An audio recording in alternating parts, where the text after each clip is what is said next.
Bonjour à tous, merci d'être avec nous ce soir, cet après-midi, ici même, Bassalabo, dans cette émission Zigzag, où on a le plaisir de recevoir quelqu'un que vous connaissez bien, puisqu'il milite pour Madagascar depuis des années. Il s'est fait son cheval de bataille sur l'associativité des gens. Il fédère des gens un petit peu partout, à La Réunion, dans l'océan Indien, pour Madagascar, puisque Madagascar en a besoin. Il s'appelle Bengamin, il est avec moi. Comment ça va, Bengamin? Prends le micro, Bengamin. Hein, voilà. Hein? Oui, ça va très bien. Et je suis très content d'être là, et de temps en temps. Et là, aujourd'hui, et je remercie le Canal Austral. Et puis, c'est toujours... À chaque fois que je passe sur cette chaîne, il y a toujours un avancé. Bien sûr, toujours bien un avancé sûr. parce qu'elle est rayonnée et il nous entend très bien, il nous voit, la télé est bien regardée. Donc, et notre système de faire savoir les gens qu'est-ce qu'on fait. Bien sûr. Et aujourd'hui, pour ça, on n'est pas venu tout seul, parce que tu es venu aussi avec le docteur Fesneau. Hein, tu peux prendre le micro. Hein. Bonjour, docteur. Hein? Bonjour, Claude. Docteur Fesneau, toi, tu es cardiologue, hein, si Voilà. je ne me trompe pas. Et tu milites aussi pour l'association de Bengamin. Mais tu n'es pas tout seul aussi, parce qu'on a quelqu'un que La Réunion connaît bien, que Mayotte connaît bien, même Madagascar et même un petit peu partout dans l'océan Indien connaît bien. Guito Narayana qui est avec nous aussi. Comment ça va, Guito? Très bien, je vous remercie déjà pour l'invitation. Nous, on se connaît depuis longtemps, puisqu'on a grandi un petit peu ensemble du côté de Sainte-Suzanne, ici. Nos parents se sont fréquentés, et puis chacun a pris un petit peu son chemin. Mais tu es resté vraiment un grand ferveur, un grand défenseur dans des associations telles que Bengamin, avec l'association Angela. Tu es un grand partenaire avec l'association Angela aussi. Hein? Oui, j'ai grandi avec la famille Veliama. Angela, c'est le nom de l'association, mais c'est surtout le nom de sa maman, qui m'a soigné aussi comme son enfant. Et depuis que Bengamin s'est investi à Madagascar, comme moi, nous avons eu l'occasion d'échanger beaucoup et d'aider cette population qui est dans la souffrance. Je continue à le faire. Je le fais d'autant plus que Bengamin traverse une période de santé qui n'est pas évidente. Mais je suis en admiration devant son courage, devant sa compagne qui donne aussi à fond pour Madagascar. Et tout ce qu'on fera pour Madagascar, on le fera pour l'humanité. Les gens ont vraiment besoin et c'est vraiment avec beaucoup de plaisir et beaucoup de ferveur que je le fais. D'accord, d'accord. Alors, tout est dit ou presque, parce qu'il y a Madame Roussel, Marie-André Roussel aussi, prends un petit coup le micro, qui est avec nous, parce que où les micros créoles avec vous, hein? Ouais, micros créoles, mettre bien le micro devant la bouche, et parce que où est la marraine d'un enfant depuis quelques années là-bas à Madagascar, et des enfants qui ont réussi là-bas. Explique-nous un petit coup. Ben écoute, moi je parraine une gamine depuis plus de 10 ans. Oui. Ben, elle a très bien réussi. Et cette année, au mois de mai, on a fait sa thèse, elle a soutenu sa thèse, qu'elle est sortie aussi brillamment. En médecine. Elle a fait en médecine et elle a fait sa thèse sur la dermato. Ouais, ouais. Elle est 93 sur 100. La correction. D'accord. Et donc, les jurys ont conseillé même de se perfectionner, quoi. D'accord. Donc, du coup, ça nous fait plaisir, quoi. D'accord. C'est une fierté pour les parents donc, de la personne, mais c'est une fierté pour sa marraine, qui est toi, qui l'a accompagnée pendant toutes ces années-là. Ouais. Aussi. Et puis, c'est des enfants qui sont bons, qui sont plus chez Bengamin là-bas, qui sont vraiment. Ils ont des orphelines, quoi. Ouais. Et ils sont tellement contents qu'ils réussissent bien, quoi. Bien sûr. Ouais. Mais là, maintenant, il faut les aider à rentrer pour pouvoir se perfectionner. Bien sûr. Ne pas faire des matos comme ça. Bien sûr. Voilà. Hein, bien sûr. Bengamin, si vous voulez prendre un petit coup le micro avec Marie-André, Oui. Hein, l'association Angela est une association qui existe depuis pas mal de temps de cela. Ah déjà, oui. Hein? Et ici, à La Réunion, c'est pas trop longtemps, peut-être 12 ou 13 ans. Mais à Madagascar, ça fait 24 ans. Parce que le premier école qu'on a construit, c'était en 2000. Ouais. Et l'hôpital était inauguré en 2001, notre hôpital. Et donc, ça fait 24 ans. Ouais. Ça fait 24 ans. Ouais. On a le docteur Fesneau aussi avec nous ici. Docteur cardiologue, hein, cardiologue. Est-ce que Madagascar, d'un point de vue cardiaque, est plus ou moins que la Réunion? Ou bien est-ce que c'est vraiment une spécificité dans la Réunion de toutes ces maladies cardiaques qu'on retrouve actuellement là? La maladie cardiovasculaire, c'est une maladie qui se divise en deux. C'est une maladie des villes de la grande ville. C'est une maladie citadine, urbaine. Ouais. Parce que c'est le stress, c'est le manque d'activité physique qui donne les maladies cardiovasculaires. La maladie cardiovasculaire est due à ce qu'on appelle les facteurs de risque. Donc elle ne vient pas comme ça. Nous, la cardiologie, on fait partie des spécialités où on vient nous voir pas forcément toujours malades. Nous, avec la gynécologie. C'est-à-dire que des gens qui ont diabète, qui ont une hypertension artérielle, viennent nous voir pour éviter la maladie cardiaque. Donc on est vraiment parfois en amont. Donc la cardiologie à Madagascar, c'est pareil qu'à La Réunion. Dans les zones urbaines, la maladie cardiovasculaire, et dans les zones rurales, il y a un peu plus la prévention, mais surtout dans la zone rurale, c'est surtout l'hypertension artérielle, due à quoi? Due au sel. Parce qu'à Madagascar, effectivement, il y a cette pauvreté. On mange très peu, on mange du riz avec rien, donc ils mettent du sel pour un peu donner du goût. Et donc ça donne l'hypertension artérielle, et donc ça donne la maladie cardiovasculaire. Bien sûr. Donc est-ce que c'est vrai le fait que l'on dit que les AVC, par exemple, c'est un peu mesquin, parce qu'il arrive et il ne prévient pas. Hein? Est-ce qu'il prévient? Quand il y a la porte, il fait toc-toc? Ou bien il ne prévient pas, il t'arrive n'importe qui. Tout le monde est sujet à un AVC du jour au lendemain. Exactement. Comme ça. Tout à fait. Sinon, ça ne s'appellerait pas un AVC. Donc l'AVC, c'est effectivement un déficit neurologique focal qui, comme on dit, c'est vraiment un coup de tonnerre dans un ciel serein. C'est-à-dire que ça peut arriver d'une minute à l'autre, d'une seconde à l'autre, parce que c'est une artère qui est soit bouchée, soit il est éclaté. Donc ça peut arriver. Mais quand même, dans 80% des cas, il y a quand même ce qu'on appelle les facteurs de risque, donc qui emmènent vers un AVC. Donc le patient qui a une hypertension artérielle mal maîtrisée, le diabète mal maîtrisé, très sédentaire, le fumeur. Donc tout ça donne effectivement, donc c'est l'AVC. Mais il n'y a pas que l'AVC, on parle de l'AVC, mais je milite pour ma propre spécialité qui s'appelle l'infarctus du myocarde, que les gens ne savent pas trop bien, parce que quand les gens arrivent, même chez moi, ils disent « Est-ce que j'ai un risque de faire un AVC ?» Oui, c'est important l'AVC, parce que l'AVC, c'est ce qu'on parle tout le temps. Mais l'infarctus du myocarde, c'est l'artère au niveau du cœur qui est bouchée, et ça peut donner une mort subite, mais ça peut donner aussi une insuffisance cardiaque. C'est des mots, malheureusement, qui ne sont pas encore très populaires. Bien sûr, bien sûr. Hein, Guito, ça doit être bien quand même d'avoir un copain qui est cardiologue. Hein. Des fois, il vaut mieux d'avoir un bon copain cardiologue, d'avoir un paquet de copains pour aller faire la fête tous les soirs, hein, quand même. Hein. Oui, d'autant plus que c'est pas n'importe qui. Féno, c'est vraiment un spécialiste. Et puis la chance que j'ai un ami qui soit cardiologue et je sais que je peux compter sur lui. Alors je préfère l'avoir autour d'une table à faire le kéké avec un micro plutôt que de le voir à son cabinet. Ah, bien sûr. Donc bien sûr. ça c'est photo comme on dit. Pour tout le monde. En photo, il est plus praticable. Mais en tout cas, c'est très important la santé. Les gens devraient se mettre un petit peu plus au sport, peut-être manger un peu moins. Alors manger un peu moins, moi je suis mal placé pour en parler, mais faire du sport, je fais régulièrement, 2 fois par semaine, et j'invite tous les gens. Tu aimais le vélo, toi, avant? Est-ce que c'est toujours le vélo? Bien, oui, ça a changé. Oui, je fais du vélo, je fais de la salle, mais surtout, je fais 20-25 minutes d'étirement tous les matins. Ah ouais. Quel que soit le pays où je suis en déplacement professionnel, même dans une chambre d'hôtel, je trouve de quoi faire des étirements. C'est très important de garder la souplesse du corps. Bien sûr, bien sûr. Hein. Benjamin qui est toujours avec nous, là, Benjamin. Dans l'association, l'art, on dit que c'est une association pour aider les enfants qui sont à Madagascar, pour aider les enfants dans l'éducation, pour aider les enfants dans leur famille, mais la santé aussi. Hein. Vous êtes là, vous êtes présent dans la santé là-bas aussi, avec l'association Angela. Hein. Bien sûr. Les priorités, c'est la santé avant l'éducation. Quels sont les plus gros risques qu'ont les Malgaches actuellement, les risques que tu rencontres là-bas actuellement? Mais moi, l'endroit à la campagne, hein, je ne parle pas de la ville, à la campagne où je commençais à faire quelque chose, j'étais gravé et ça m'a rendu malade de voir quelqu'un qui passe avec le vélo. Il y a une femme qui était déçue. Il y a 3 personnes qui poussaient la femme pour aller à 22 km. 22 km pour aller à l'hôpital. Dans l'hôpital, il n'y a rien. Et je regardais, je ne sais pas, à peu près 45 minutes, la personne est retournée, la femme est décédée, le bébé est décédé, ils ont pas eu de soins.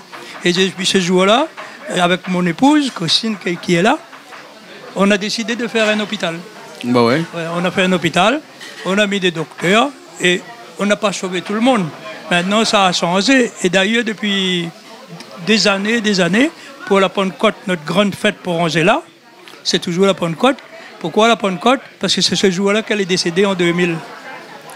Et donc, on a décidé de faire le stèle que Docteur a vu et Guito a vu tout ça, même Marie-André. Donc, et depuis quand on a commencé, maintenant, ça marche très bien. On est agréé avec l'État. Et on choisit beaucoup de monde. Et on fait des vaccins, on fait tout. Même les enfants de l'école, ça a changé. Quand ils sont arrivés chez nous, on pèse.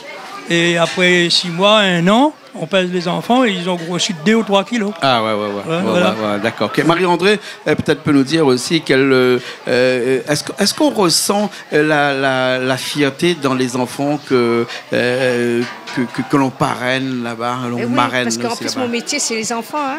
Ouais. Moi, je travaillais 40 ans en réanimation néonate à l'hôpital. Ouais. Donc, je veux dire qu'en plus, j'ai fait la nutrition. Ouais. Donc, je coche les gens même de la nutrition. Ouais. Donc, ça me fait plaisir. D'accord, alors, ok. En plus, on garde contact avec nos enfants. C'est ça qui est bien. D'accord. On On sait ce qu'ils font. On est content de les voir réussir. D'accord. Merci beaucoup, Marie-André. On va faire une petite pause, juste pour qu'on a une autre personne qui va venir nous rejoindre. Entre-temps, viens nous rejoindre, mais entre-temps, le docteur va nous parler un petit peu. Docteur, les maladies qu'on peut retrouver à Madagascar, les maladies les plus chroniques qu'on peut retrouver à Madagascar. Moi, j'ai trouvé qu'ils sont en manque de dentistes là-bas, parce que les Malgaches sont un peuple qui sourit beaucoup, sauf que le problème, c'est que quand il sourit, il leur manque un petit peu de dents parce que il n'y a pas assez de dentistes là-bas, il n'y a presque pas de dentistes aussi souvent. Et quelles sont les autres maladies qu'on peut contracter là-bas à Madagascar et qui reviennent le plus souvent? Madagascar, c'est un peu la Réunion il y a 50 ans. Toutes maladies infectieuses sont vraiment encore prédominantes. Le paludisme, il y a un peu de chikungunya, il y a encore de la choléra, il y a encore des choses qui n'existent presque. Enfin, je crois que ça revient maintenant. Donc la maladie infectieuse prédomine énormément. La maladie infectieuse des enfants, tout ce qui est bronchiolite avec les morts des enfants. Ça, c'est la première chose. La deuxième chose, c'est, vous savez, une maladie, c'est quand on diagnostique. Mais le problème, c'est que parfois, il n'y a pas de diagnostic. Donc, il y a beaucoup de gens qui sont morts et on ne savent pas le diagnostic. Comme par exemple, beaucoup de cancers. Il y a des gens qui ont un gros ventre. Et comme là-bas, comme vous avez vu, il y a beaucoup de superstition encore. Ah, il a le gros ventre parce qu'il y a un tel qui lui a donné une espèce de gris-gris. Et on va dans les anti-gris-gris, c'est-à-dire aussi bien religieux que médecine locale. Et donc, on n'a pas de diagnostic. Et donc, c'est ça le problème parfois. Et surtout, actuellement, c'est aussi la maladie pulmonaire avec le tabagisme et avec tout ce qui est le gasoil, avec tout ce qui est la pollution aussi dans les grandes villes. La pollution dans les grandes villes. Il y a beaucoup de pollution là-bas. Mais la maladie infectieuse, malheureusement, domine parce que l'accès à l'eau potable, comme Benjamin connaît très bien, est très peu. Les gens boivent de l'eau qui ne sont pas toujours potable, donc c'est sûr que ça donne beaucoup de maladies infectieuses dans tous les sens. Bien sûr. Alors Benjamin, qui nous a rejoint là c'est le secrétaire, c'est un ami d'abord, Bruno Bidois, depuis des années. Et lui, le secrétaire de l'association. D'accord. C'est lui qui s'occupe un peu d'ici de la Réunion et à Madagascar bien aussi. Sûr. Alors Bruno. Et en parenthèse, mais tout est bénévole. Hein. Bien sûr. Tout est bénévole. Et l'association travaille avec des bénévoles et pour la soirée, pour n'importe quoi, tout. Parce que, par exemple, comme on parle le docteur, là, dernièrement, qu'on a fait la fête de la Pentecôte, Guito était présent et il est venu, il a fait des missions. Il peut vous dire, je ne sais pas s'il y aura la photo pour vous donner, mais on ne pouvait pas rentrer avec des sécurités. Trop de monde quand on a entendu le cardiologue est là. Et tout à l'heure, on a parlé de dentistes. Mais nous, quand on fait notre mission, il y a dentistes, il y a pour les yeux, il y a pour tout. On a plein de docteurs qui viennent, mais bénévoles de la Réunion, de partout. Et c'est Bruno. Bien sûr, merci. Bruno. Alors, est-ce que l'association se porte bien? Oui, l'association se porte très bien. De toute façon, nous, on dit toujours à travers l'association, nous, on aime bien qu'on nous juge sur nos actes et sur les résultats qu'on produit. D'accord. Et de ce fait, je vais vous énumérer quand même quelques travaux qu'on a réalisés, d'accord, et qu'on continue d'ailleurs à travailler dessus. pour information, on axe surtout nos priorités sur le bien-être des enfants. À savoir que quand même, on a construit des écoles, on a construit des collèges, on a un service de cantine qui tourne à peu près à 400-500 repas par jour. Ouais. On a construit un centre médical, on a un système de logistique qui fonctionne aussi bien en ville qu'en brousse. On fait aussi, pour intéresser les enfants, on met un point d'honneur aussi, surtout au niveau des fêtes de la Pentecôte. C'est une fête qui se déroule sur 4 jours, d'accord ?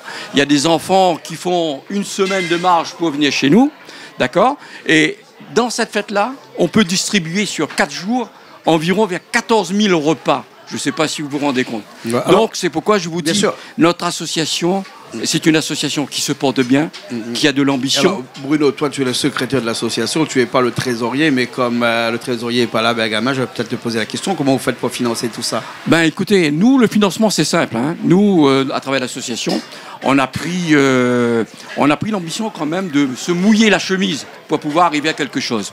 Donc, à travers ça, il y a pas mal de points sur lesquels on intervient. Ouais. Mais surtout, ce qui nous rapporte le plus, et ce qui nous demande énormément de travail aussi, c'est à travers les dîners dansants qu'on réalise.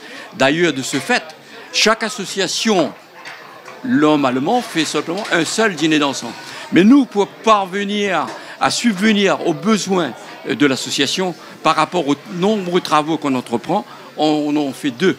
D'accord. D'ailleurs, j'en profite de l'occasion qui m'est donnée pour dire au grand public que notre 2e dîner dansant va se dérouler le 10 novembre de cette année. Donc on attend quand même un public nombreux, d'accord, et que tout le monde sera le bienvenu. Il nous reste encore des places en disponibilité. D'accord. Je vais voir un petit coup Guito Narayanen qui est avec nous. Guito qui, tout le monde connaît, d'un chef d'entreprise. Hein. Guito, est-ce que vraiment, lorsqu'on est un chef d'entreprise, le mécénat est important? Certes, hein, mais est-ce que l'aide à des associations telles que Association Angela est très important pour un chef d'entreprise comme toi? Oui, nous on attend beaucoup de ces associations. C'est grâce à eux qu'aujourd'hui un pays arrive à survivre et que les enfants arrivent à trouver un semblant d'épanouissement. C'est pour ça que nous aidons en général les associations. Angela, c'est une des associations que nous soutenons, mais nous soutenons aussi beaucoup d'associations en Inde, au Mozambique, en Afrique du Sud, au Costa Rica. On aide un peu les gens partout, mais c'est vrai que ce penchant pour Angela est lié à l'histoire. C'est la maman de Benjamin. Benjamin, c'est comme un frère. On a le même âge. Tout ça fait que nous avons plus de sentiments, peut-être plus de proximité avec. Mais je souhaite que notre chef d'entreprise nous rejoigne dans cette grande bataille qui est celui de la petite enfance, des personnes âgées, et qu'on puisse de plus en plus apporter de l'argent. Il faut le dire parce que c'est une reconnaissance de l'État français qui nous permet, dans notre fiscalité, d'amortir un peu ces investissements à hauteur de 60%. C'est pas rien. Ça veut dire que plutôt que de payer beaucoup d'impôts, on se plaint parce qu'on paye des impôts, mais on peut aussi gommer une partie de la fiscalité en aidant ces associations.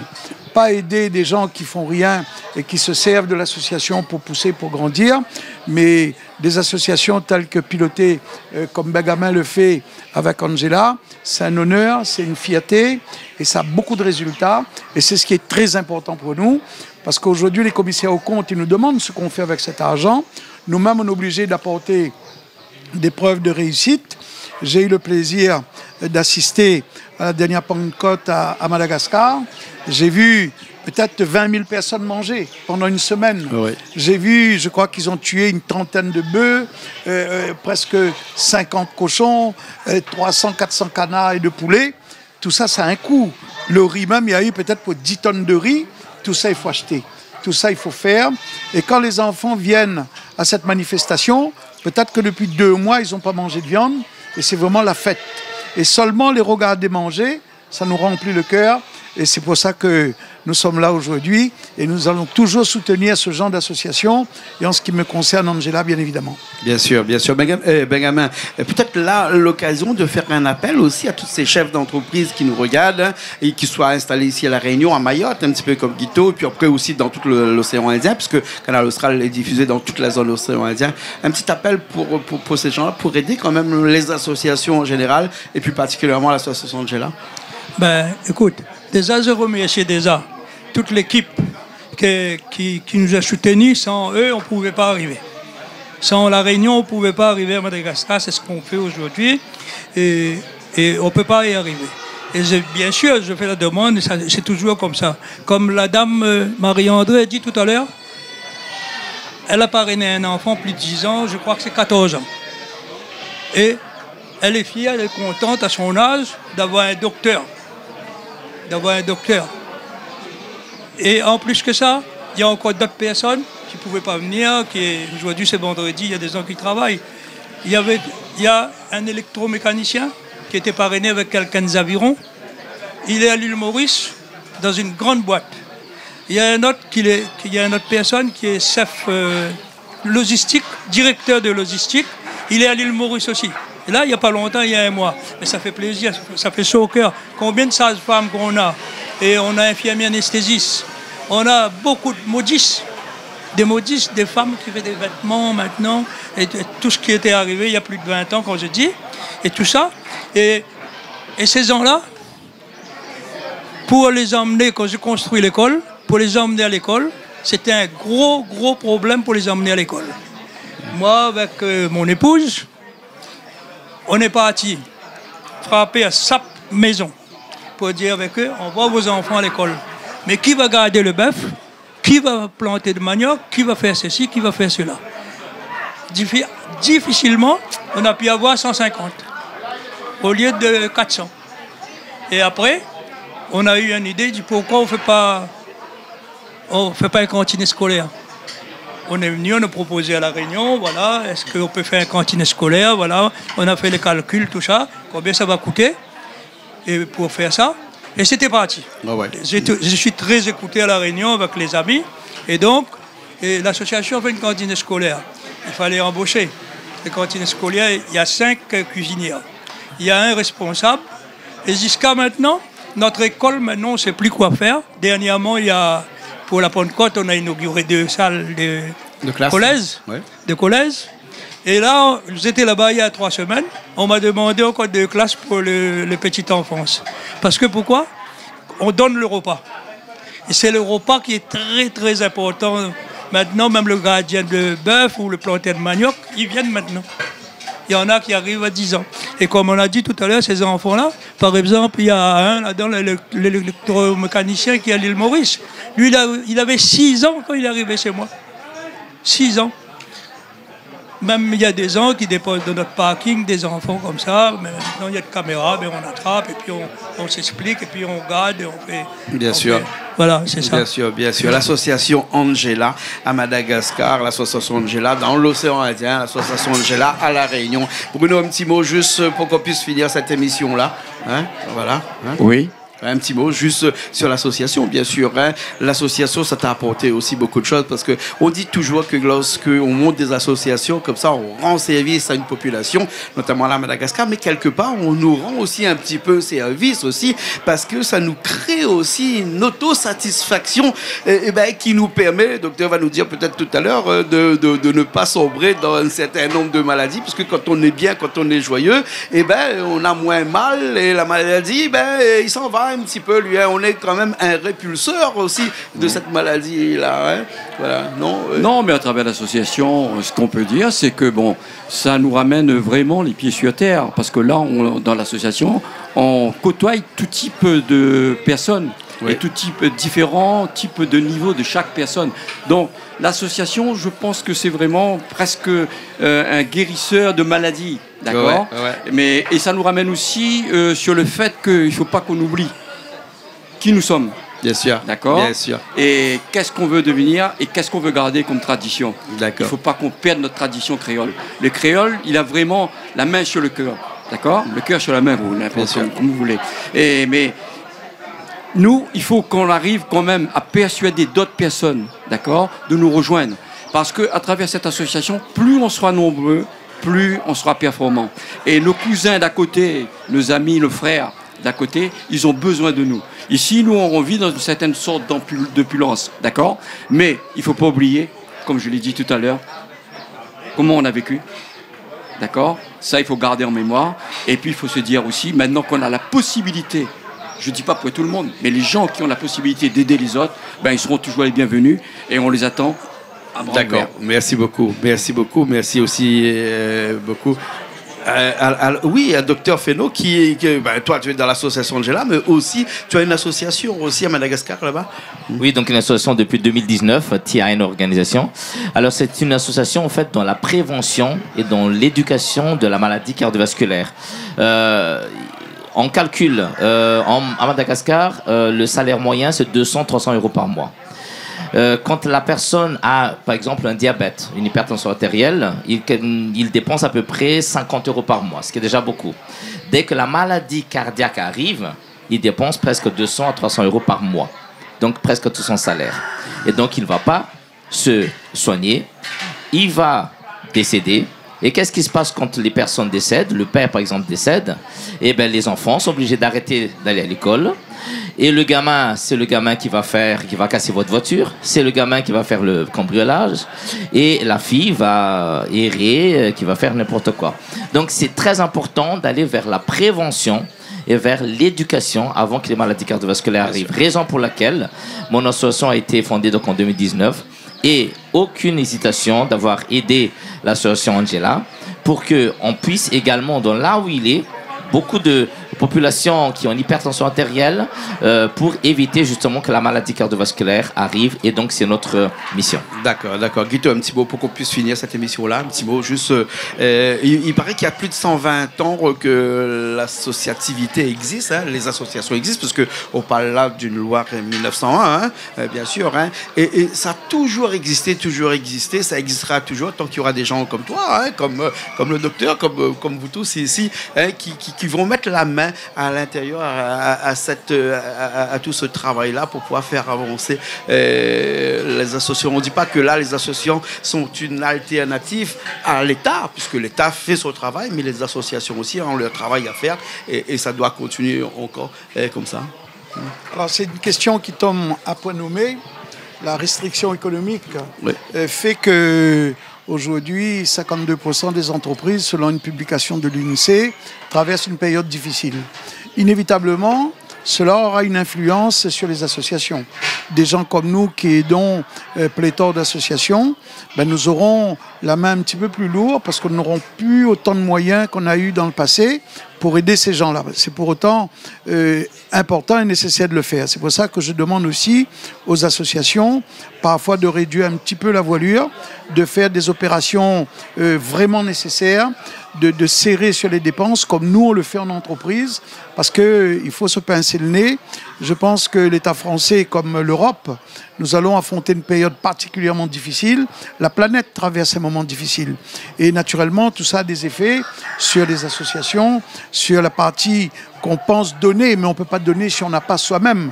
Et comme on en aura moins, on pourra moins donner, si bien qu'il faudra faire des efforts un peu dans tous les sens. Donc c'est l'invitation que je lance, mais pour autant, il faut qu'ils continuent l'œuvre.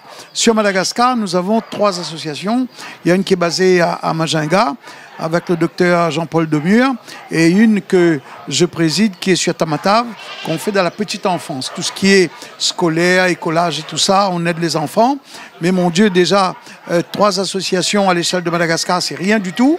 Et j'invite aussi les autres chefs d'entreprise, parce que quand on parle de la faim dans le monde, les gens n'ont pas idée. Je pense que les législateurs, ils ont, chacun de leur côté, inventé un produit qui s'appelle aujourd'hui Interreg. C'est la communauté des régions qui doivent se donner la main pour s'entraider. Et ce que je regrette, c'est que l'échange de peuples ne se fait plus comme ça se faisait avant. Aujourd'hui, nous, les Réunionnais, nous pouvons aller à Madagascar et payer 10 euros, 20 euros à la frontière et on est bienvenu sur le territoire. Le Malgache ne peut pas venir à la Réunion. On ne peut pas aider les gens alors que nous avons des fonds dédiés, nous avons une coopération régionale qui est prévue, nous avons des fonds européens. Je le dis à l'endroit des pays comme les Comores, comme Maurice, et historiquement, la Réunion, c'est couleur mélangée, c'est le mariage des peuples. La Réunion est née de ce métissage. Et aujourd'hui, nous perdons un peu notre identité. Je peux comprendre que les États sont en difficulté, mais imaginez 30 secondes, un pays comme la Grande Île, Madagascar, demain matin en grande difficulté, il risque d'y avoir un exode sur la Réunion et ça va nous coûter beaucoup plus cher que de pouvoir aider les gens, nous donner les moyens d'aider les gens. Une famille malgache qui travaille sur le territoire français fait vivre 10 familles à Madagascar. Et c'est vrai pour Maurice et c'est vrai surtout pour des pays comme les Comores. C'est pour ça que j'invite d'un point de vue économique à nos législateurs de penser à cette réalité criante qui, de toute manière, à un moment de l'histoire, risque de nous dépasser. Avant qu'on arrive dans l'œil du cyclone, il est urgent de donner les moyens à ces pays de la zone, comme le prévoit dans le sens européen par des biais comme Interreg, etc., de la coopération régionale. Bien sûr, sans compter qu'on est dans une promiscuité qui est adjacente, puisqu'on est très proche de Madagascar, donc on est les premiers à ressentir tout ce que tu viens de dire là actuellement, toute cette misère, cette pauvreté qui est à la porte de la Réunion, hein, qui risque quelquefois de se déplacer un petit peu, de venir ici. Hein. Bagamin, on va finir cette émission, un petit mot juste pour la fin, au moins comme ça on finit tranquillement notre émission de ce soir. Déjà, je remercie tous les membres de l'association qui est présent là. Oui. Et je remercie ces gens-là parce que c'était difficile pour eux et pour passer la journée, mais ils sont venus quand même, il y a pas mal là. Et je tiens aussi à vous demander encore une fois, vous le rayonnez, si vous avez des dons à faire, des vêtements, des vieux vélos, et des ordinateurs portables. Ce n'est pas tout ce qui peut être utilisé à Madagascar, des livres. D'ailleurs, j'en profite pour remercier à Brapano les associations de parents d'élèves qui m'ont donné 15 tonnes de livres il y a le mois de mai. Cette année, on a déjà fait 4 conteneurs de 12 mètres. Le 5e, ça va partir. C'est peut-être pas à Tiller que je parle, sur le pont. Et donc, je vais demander. Et surtout, pour parrainer un enfant, c'est 30 € par mois, déductible des impôts. Et c'est ça que je fais un appel, parce que vraiment, on a besoin. Et vous vous rendez compte, 2 whisky coca, ça coûte 30 €. Et 30 € là-bas, on peut nourrir un enfant, envoyer à l'école, acheter des vêtements, le cartable et tout ça. Et donc, la réussite, c'est ça. Moi, j'ai très chaud au cœur, je continue, même à mon âge, l'association. Pourquoi ? Les enfants, ils réussissent, la plupart, 70 à 80%, c'était réussi depuis 24 ans. La preuve est là aujourd'hui. Et on a aussi qui n'étaient pas bien, mais la plupart maintenant, et c'est des grands maintenant, il y en a de 27 ans, 26 ans, comme ça. Donc voilà, je remercie tout le monde, je remercie le Canal Austral. Et on va prendre un petit repas d'amitié entre nous. En tout cas, nous, on va manger dans un instant. Hein. Typiquement créole, parce qu'aujourd'hui, c'était une journée massalée. Une journée cabri, une journée coq. Et des crevettes de Madagascar qui nous a ramené, des crevettes de rivière, des grosses crevettes de rivière, où on aura l'occasion de voir ça dans une nouvelle émission de cuisine, comme d'habitude. En tout cas, merci beaucoup au docteur Feno qui était avec nous. Merci aussi beaucoup à Guito, à Rayana avec nous. À Marie-André Roussel qui était là tout à l'heure. À Arnaud qui est là. Et bien sûr, Bagamin, président de l'association Angela. Nous, on remercie aussi Richard qui était à la technique aujourd'hui. Et puis, on se retrouve la semaine prochaine dans une nouvelle émission Zigzag, émission culturelle comme d'habitude sur Canal Austral.